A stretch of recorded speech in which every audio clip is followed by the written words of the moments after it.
Okay, what's up? Hey y'all, I'm back again. Check this out. I know my glasses look all crazy, big and bulky, but actually these glasses here, I'm listening to my Bluetooth on them. Listening to my Pandora or whatever while I'm doing yard work. And ironically, these are the glasses that I used way back. You see that little pinhole there? See that? See that?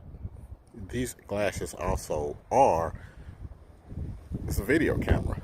They shoot in 1080p. So I get to, make videos and stuff like that I need to with hands being free with these glasses. So that's the story behind these.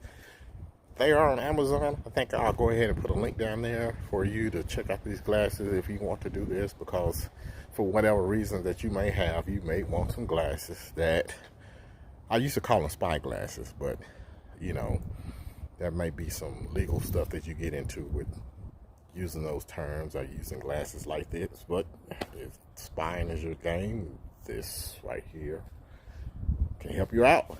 Anyway, let's talk about getting started with your lawn program. And this is going to be regardless of what type of grass you have. It seems like there's a lot of interest from the people who I'm friends with on social media who are interested in having a nice lawn. So congratulations to all you guys being homeowners and stuff like that, and taking an interest in beautifying your community and your home. It brings your property values up. Hey, kudos to you. Congratulations. So let's get with trying to understand some basics here. And in my area, most of the people I know are in my area, which is probably Texas. Unbeknownst to you guys, there are several different types of grasses. These grasses are put in a couple of categories: cool season, warm season. And around here, most of you guys know what warm season grasses is because you have it. That would be your St. Augustine, Zoysia, Bermuda, Buffalo, Bahia. Most of those grasses, centipede, but I'll say the most common two would be Bermuda and St. Augustine. So you know that starting around October it starts to decline, or maybe even before, depending on the weather. It declines, and you are brown from November all the way up through April. And May starts coming out in April maybe, and May it starts to get that full green. So that only gives you a real sharp window of being green. So on this transition zone, like I said, you got your northern zone, you got the southern, and you got that in between, which is the zone where a lot of people are in, and it just kind of goes across the country. And this is not to be mixed up with the hardiness zone. It basically just tells you what crops can be planted in certain areas based on how cold it is. The transition zone is really dealing with the hotness really. A little with the cold, but we're dealing with hotness. So you got that bluegrass, which is a beautiful grass. It's not a tall grass. We're used to this tall stuff here because we have this warm season stuff, but that bluegrass, that grass, you can get really low, cut it at a half an inch. Oh man, beautiful. Those type of grass are up north, and as you get here in the transition zone, you can see from the photos that right there in the middle, that area, if you're in one of those areas that says transition zone on these photos here, that's where the tall fescue grass is really going to thrive, and it's going to be great for you. You don't have to be brown during the holidays or brown during the winter months. So I would suggest you go ahead, and if you're in those areas there, you get a tall fescue grass like that. And to dispel some myths that people might be thinking about it, this grass does not grow in the winter. Stops growing. It just stays green. Same in the summer. This is what's going to kill you right here. If you're going to be green and nice, and one of the ways to take care of the grass in the summer, this tall fruit, is stay off of it. That means you don't have to cut it. Yeah, you don't have to cut it. 90 degrees, 100, all that. When you're out there cutting that Bermuda and St. Augustine and doing all that other stuff, you're going to be sitting back, relaxing. You want to stay off this lawn. You're going to get it. You're going to have it where you're not stepping on it. You're not cutting it. You're just pretty much just watering it. It's going to grow. It may not grow at all. It may not. It won't do anything. During the winter, when I was cutting the lawn, I really wasn't cutting it. I was really vacuuming it. I'm calling it vacuuming the lawn because it wasn't growing. I was only doing it to pick up the leaves and things like that, the debris that's in the lawn. I didn't have to cut. I just wanted the lines and stuff to make it look good. So, yeah, that is just the grass. That's amazing. That's amazing. That is amazing. It doesn't come without its pitfalls, though. That's another video. Anyway, back to the scheduled program. And that's not acceptable for everyone, man. You know, nobody wants to, yeah, because we've been doing it all our lives. We've been here all our lives. Or for the people who've been here all their lives, they probably don't even know that other grasses don't go dormant like that or go brown like that. And when we do think of grass that doesn't do that, we think of winter ryegrass, which is a type of grass. That type of grass, customarily, they overseed warm season grass. So when the warm season drops, that ryegrass comes up. It's a whole different type of grass. So that's how they stay green 24/7. They have two types of grasses, one for the warm, one for the cool. And that's okay. You know, you can, if you want to stay green 24/7, ryegrass is absolutely one of the ways that you can do that. But for me, I didn't want to have two types of grasses like that. I just wanted to be one and done. So that's where the research came in, and lo and behold, you know, this grass has been around forever. You know, 1800s, you know, when it was came around here, that would be the tall type turf fescue grass. This grass is pretty good for the transition zone. Transition zone is the area where it's too cold for warm season grasses in the winter, and it's too hot for cool season grass in the summer. So we're right there in that zone where I can't say either one of the grasses thrive. They may thrive in the different seasons, like your Bermuda's doing the food, and your St. Augustine is the alpha grass, which is, it just takes everything over. And yeah, in the summer, but when it comes down to the cooler weather, we all know they both check out. Done. You're just that, and you're pretty much looking like this right here. That's what you look like. While the cool season grasses are looking like that behind me. So people think that's rye. It's not ryegrass. I hate when I get that. It's not rye, nowhere near rye. It's turf type tall fescue. So another thing that's been happening is the universities have been doing all types of hybrid stuff. They've been taking different types of Texas grass and mixing it with northern grass, like bluegrass. They have a new Texas bluegrass out that is beautiful. You can take this grass, you can cut it real low. I mean, it is stellar. It looks like a golf course grass. And that grass takes less water than tall fescue. In the studies that I researched and saw, the grass in the laboratory outperformed tall fescue. Didn't use as much water. It stayed green longer, and it was just crazy. But when they put it out in the field, yeah, that's when the boss reared his head. Tall fescue won. And the reason why it won is because the root system, it'll get down 3 feet down in the ground.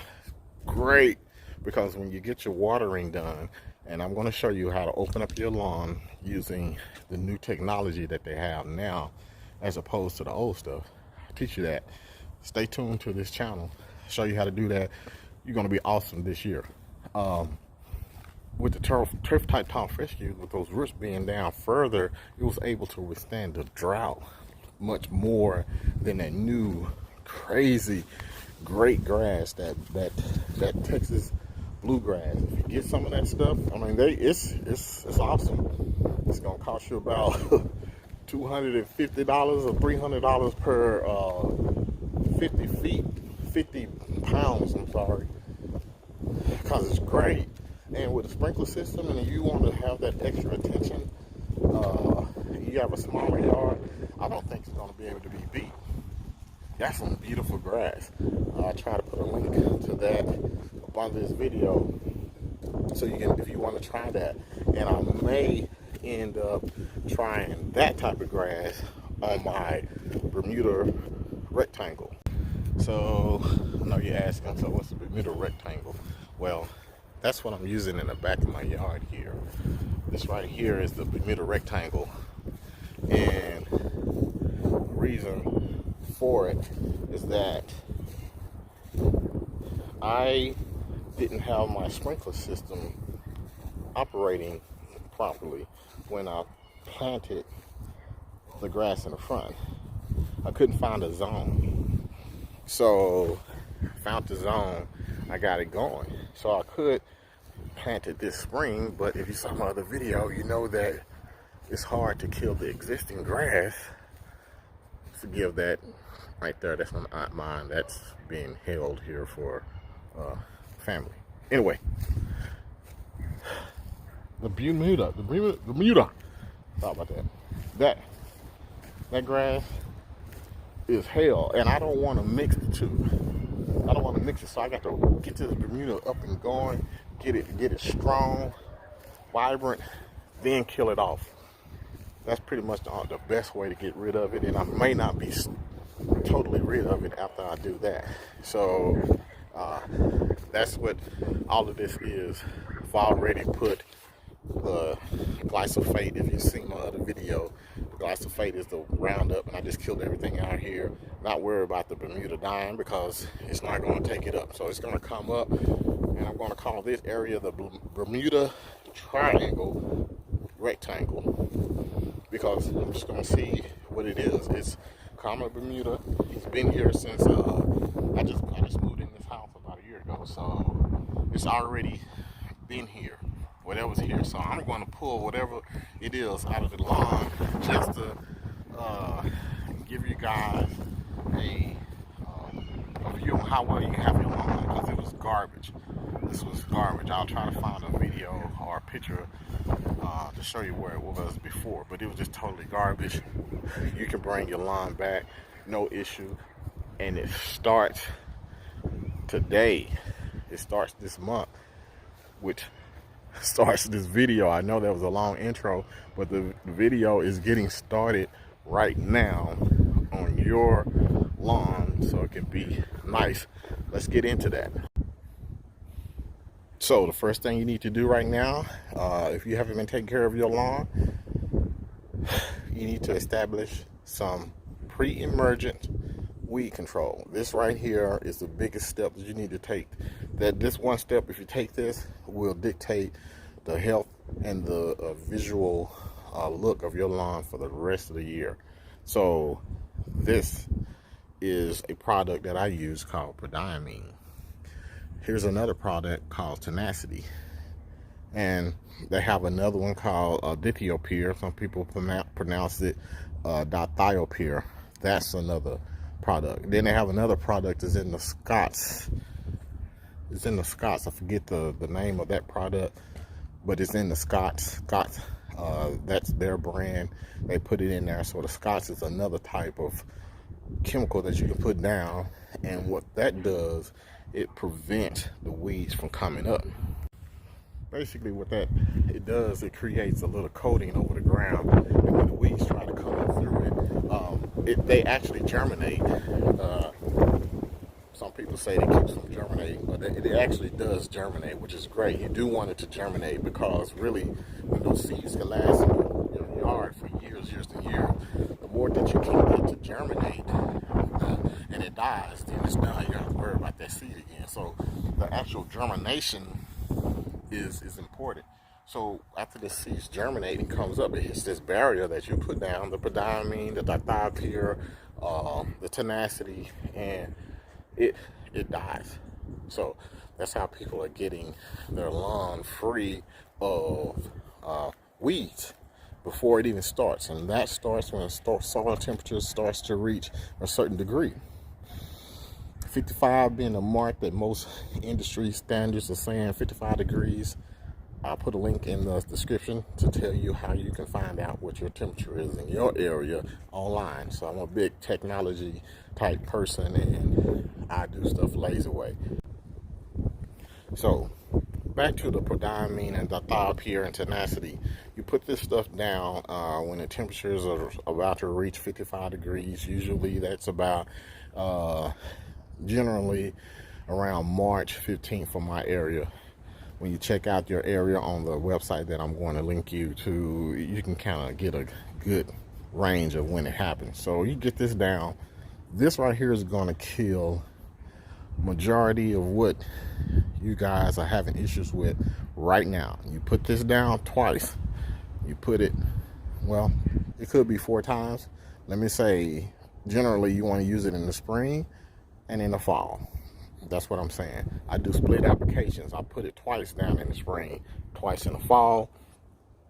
That's because I do a lot of overseeding, and I use tenacity to give me a jump start just to get my seeds going and get it growing. Then when I get about the second cut, I will put on the seeds, new seeds, I will go with the stronger stuff, that prodiamine. It lasts longer. So now that you know what to put down, which is going to be a link in the video in the description for it, now you need to know what you need to use to get it down with. And there are several things you can use. One is a backpack sprayer. This particular one is one that you can get from Home Depot, from the big box store. It's a pretty well made. It's pretty good. It's just a basic backpack sprayer. I think it's about $50 or $60. They do have cheaper ones. Let me show you one cheaper. This is a cheaper one that you can get. I think I got this from Northern Tools for about $20. So it's really cheap. I had no issues with this whatsoever. And it's great that it's cheap, because you're probably going to need a couple of these, because you don't want to be mixing your chemicals. You know, you want to put something in here that's going to kill something, and then you want to put another one that's going to be greening up something. They're just two separate things. So you may want to have a couple of these. These are the backpack sprayers. And because I have such a huge lawn to take care of, I'm dealing with a couple acres here. I have this. This is a boom sprayer that I have on the back of my riding mower. This right here sprays out, oh man, I don't know, about 14 feet or something like that. Huge. I can cover so much ground with this. Whereas if I use one of those backpack sprayers, I would be out there for a very long time. This is a game changer for me. I wouldn't be able to do what I am doing without this type of backpack sprayer. And then for the areas that are tight, it has this wand here that I can use. So anyway, that's one of the tools. And by way of one of the tools, I mean a sprayer.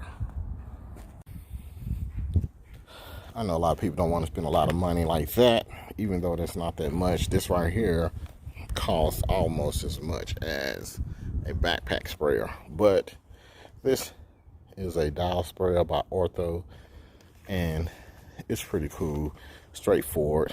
And this right here, the dials here, this is going to put out 1 ounce per gallon of spray that you hook on the end of your sprayer, and you put your liquids in the inside of there, turn your water hose on, bam, cover your yard.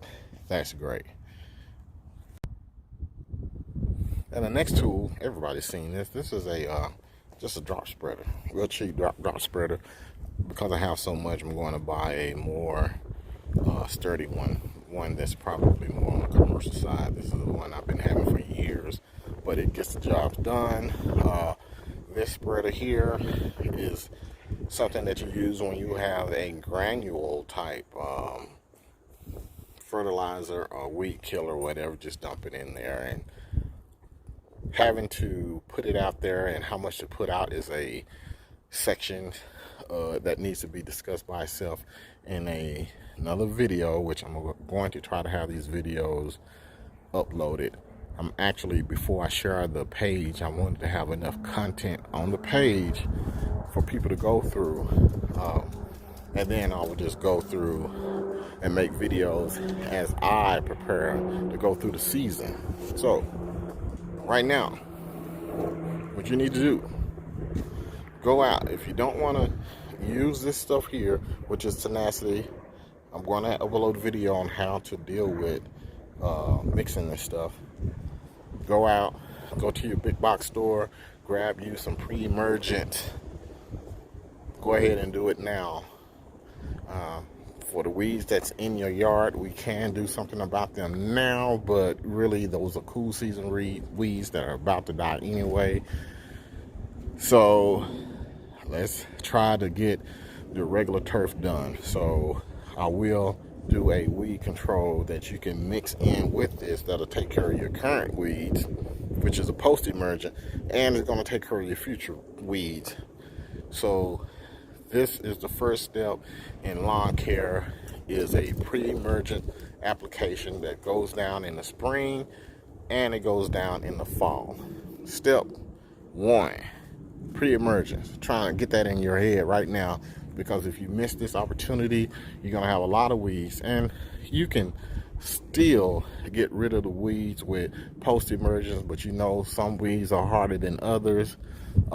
When it comes down to controlling them, getting that crabgrass and that Poana trivialis, Poana annua, those types of grasses. Some of them you just can't do anything about, but you can prevent some with a pre-emergent application. That's what I'm trying to get you guys, to get your pre-emergent game up. Go out, let's get it, let's put it down so we can get started on a nice season.